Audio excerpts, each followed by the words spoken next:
प्यारे बच्चों, आज हम समानांतर माध्य, गुणोत्तर माध्य व हरात्मक माध्य के बीच संबंध का अध्ययन करेंगे। जैसा कि आपने देखा है कि पिछले लेक्चर्स में हमने समानांतर श्रेणी भी पढ़ी, गुणोत्तर श्रेणी भी पढ़ी व हरात्मक श्रेणी भी पढ़ी और इनके संगत समानांतर माध्य भी पढ़ा, गुणोत्तर माध्य भी पढ़ा और हरात्मक माध्य भी पढ़ा। तो हमें इनको अलग अलग निकालना तो आ गया, अलग अलग निकालने में हमें कोई दिक्कत नहीं, क्योंकि हमने अच्छे से देखा भी और इनके कई प्रश्नों को भी हल किया। लेकिन आज का जो विषय है तीनों में आपस में संबंध का है, तीनों के संगम का है, जहाँ पर समानांतर, गुणोत्तर व हरात्मक तीनों ही माध्य दिए होंगे। अब तीनों के मध्य कोई सूत्र का पता लगाना है, तीनों के मध्य संगम का पता लगाना है, तीनों के आपसी संबंध का हमें अध्ययन करना है। तो आज के इस लेक्चर में हम देखने वाले हैं कि समानांतर, गुणोत्तर व हरात्मक माध्य में आपस में क्या संबंध होता है और इनका सूत्र क्या होता है और इन किसी दो राशियों के बीच में यह निकाला जाता है। तो यदि दो राशियाँ दी गई हों तो हम ये तीनों को कैसे निकालेंगे, या कोई दो माध्य दिया हो तो तीसरा कैसे निकालेंगे, या तीनों ही माध्य दिया गया हो तो वह राशियाँ कैसे निकालेंगे, या दो राशियाँ दी गई हो तो इन माध्यों को कैसे निकालेंगे। इनसे अनेक प्रश्न बन सकते हैं और आप इन अनेक प्रश्नों को तभी हल कर पाएंगे जब आप इनके मध्य आपसी संबंध को समझ जाएंगे। तो चलिए हम शुरू करते हैं। और यदि आपने ये बेसिक चाहिए, आधार चाहिए, इसके प्रीरिक्विजिट चाहिए तो हमारे पुराने वीडियो का अवलोकन करें और जब उसको देखकर आप यहाँ आएंगे तो आपको यह अच्छे से समझ आएगा, क्योंकि आपको तीनों ही श्रेणियों को और तीनों ही माध्य को जानना आवश्यक है। और यदि तीनों को आप अच्छे से जान जाते हैं तो आसानी से आप इनके मध्य सूत्रों को भी समझ जाएंगे और इनकी क्वेश्चंस को भी आसानी से हल कर लेंगे। तो चलिए हम शुरू करते हैं। तीनों माध्य में क्या संबंध है, तो समानांतर माध्य को ए से निरूपित करते हैं। यहाँ गुणोत्तर माध्य को हम जी से निरूपित करेंगे और यहाँ पर हरात्मक माध्य भी है। हरात्मक माध्य या हार्मोनिक मीन को हम एच से निरूपित करेंगे। जैसा कि हम पहले भी आपको बता चुके हैं कि समानांतर माध्य ए होगा, गुणोत्तर माध्य जी होगा और हरात्मक माध्य एच होगा। तो अब आते हैं, चलिए कि इनमें आपस में संबंध क्या है। तो संबंध के लिए जैसा कि आपको मालूम है कि समानांतर माध्य तब होता है जब ए और बी दो दी गई राशियां होती हैं, यानी ए और बी दो दी गई राशियों के मध्य ए परिभाषित होता है, ए और बी दो दी गई राशियों के मध्य जी परिभाषित होता है और ए और बी दो दी गई राशियों के मध्य में एच परिभाषित होगा।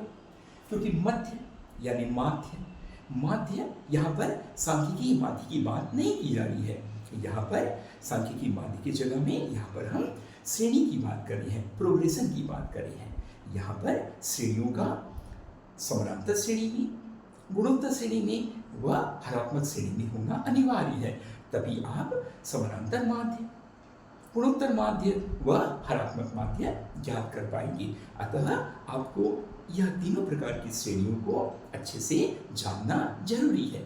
तो चलिए हम देखते हैं कि यहाँ पर दो दी गई राशियाँ हैं, इनके मध्य में समानांतर माध्य भी होगा, है ना, और गुणोत्तर माध्य भी होगा और हरात्मक माध्य होगा। तो क्या आपको मालूम है?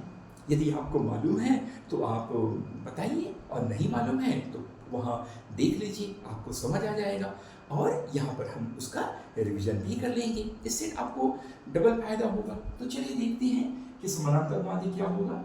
ए कैसा लिखा जाता है, दो दी गई राशियों के मध्य में समानांतर माध्य को हम ए धन बी बटा 2 से परिभाषित करते हैं।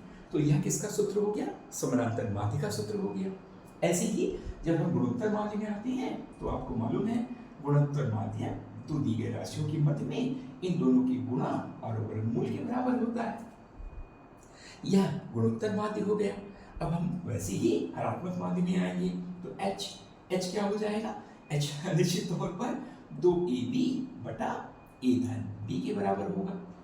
तो आप देखिए कि यदि आपने अलग अलग इनको नहीं पढ़ा है, अलग अलग आपने वीडियोस नहीं देखी है, तो एक ही वीडियो में आप तीनों का पुनरावलोकन या रिवीजन कर रहे हैं। यहाँ पर ए जो होगा ए धन बी बटा 2, गुणोत्तर माध्य जो होगा वर्गमूल ए बी, और हरात्मक माध्य होगा 2ab बटा a धन b। अब आपको देखना है इनमें आपस में संबंध क्या है।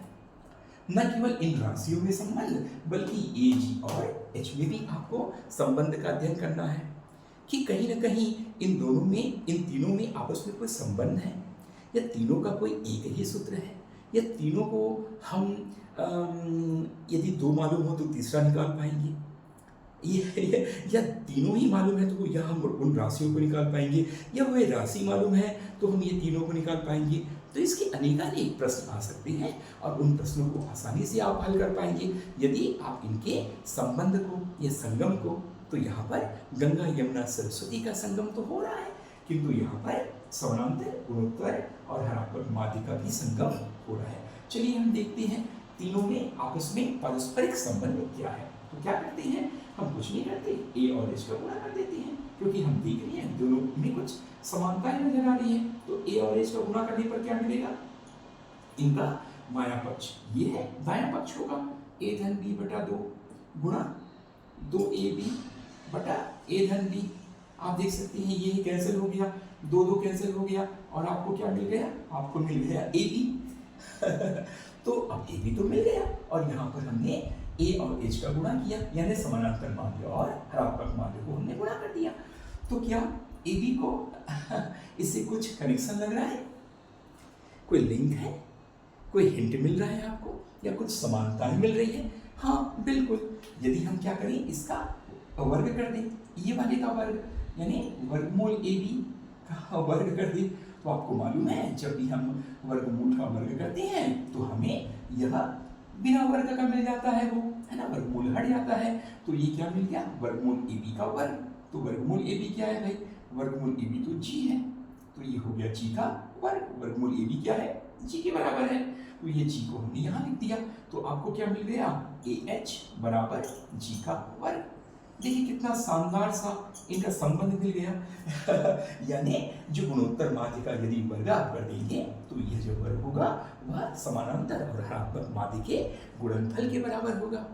तो यदि आपको गुणोत्तर माध्य दिया है तो आप गुणोत्तर माध्य और हरात्मक माध्य दिया है तो आप समानांतर माध्य निकाल पाएंगे। अगर समानांतर माध्य और हरात्मक माध्य दिया है तो गुणोत्तर माध्य निकाल पाएंगे, और यदि गुणोत्तर माध्य और हरात्मक माध्य दिया है तो समानांतर माध्य निकाल पाएंगे। यदि ये तीनों दी गई है तो ये इन राशियों को भी निकाल पाएंगे, ये राशियां दी गई हैं और कुछ और संबंध दिया है तो हम इनको निकाल पाएंगे। तो बड़ी रोचकता से हमने देखा कि समानांतर माध्य, हरात्मक माध्य और गुणात्मक माध्य के मध्य में आपस में संबंध क्या है। तो बताइए, यहाँ पर AH बराबर G का वर्ग होगा, तो इसको हम कैसे लिख सकते हैं, G बराबर वर्गमूल AH भी लिख सकते हैं। बड़ा इंटरेस्टिंग। तो क्या इससे हमें कुछ और नई बातें मालूम हो रही है? नई बातों का मतलब, यहाँ पर दो दी गई राशियां हैं, two given quantities, there are two given quantities that are A and B। तो यहाँ पर दो दी गई राशियां हैं A व B, तो A व B के बीच में ये तीनों हैं, लेकिन यहाँ पर पूछा जा रहा है कि G बराबर वर्गमूल AH, यहाँ पर AH बराबर G वर्ग, ये संबंध आ गया। तो हम किसी नए निष्कर्ष में पहुँचते हैं, या हमारे पास कुछ नए रिजल्ट आ रहे हैं क्या? हाँ आ रहे हैं। क्या मैं ऐसा कर सकता हूँ कि जो A और H के बीच में जो G है यह गुणोत्तर माध्य है, यानी A और H का जो गुणोत्तर माध्य होगा वह G होगा, क्योंकि जब गुणोत्तर माध्य होता है तो निश्चित तौर पर गुणोत्तर माध्य क्या होता है, इन दोनों के गुणनफल के, बाहरी राशियों के गुणनफल का वर्गमूल होता है। ये देखिए, तो भले ही ये दोनों समानांतर माध्य और हरात्मक माध्य हो, लेकिन यहाँ देखिए दोनों राशियां बन गई, और वो राशियां जो बन गई और जो बीच में है वह गुणोत्तर माध्य बन गया। तो भले ही यह माध्य है, लेकिन यहाँ पर राशियां बन गई और यह गुणोत्तर माध्य बन गया। तो एक नया प्रकार का संबंध मिल गया।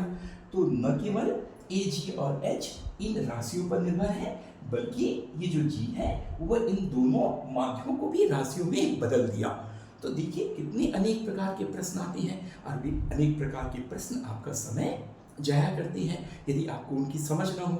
इसीलिए विस्तृत लेक्चर देखना जरूरी है। तो देखिए कितनी आसानी से। अब मैं देखता हूँ प्रैक्टिस का क्वेश्चन। तो चलिए बताइए बताइए, अगर किसी यहाँ पर समानांतर माध्य दिया है तो, और हार्मोनिक मीन दिया है 1/2, है ना, तो क्या आप जी निकाल पाएंगे? बिल्कुल निकाल पाएंगे।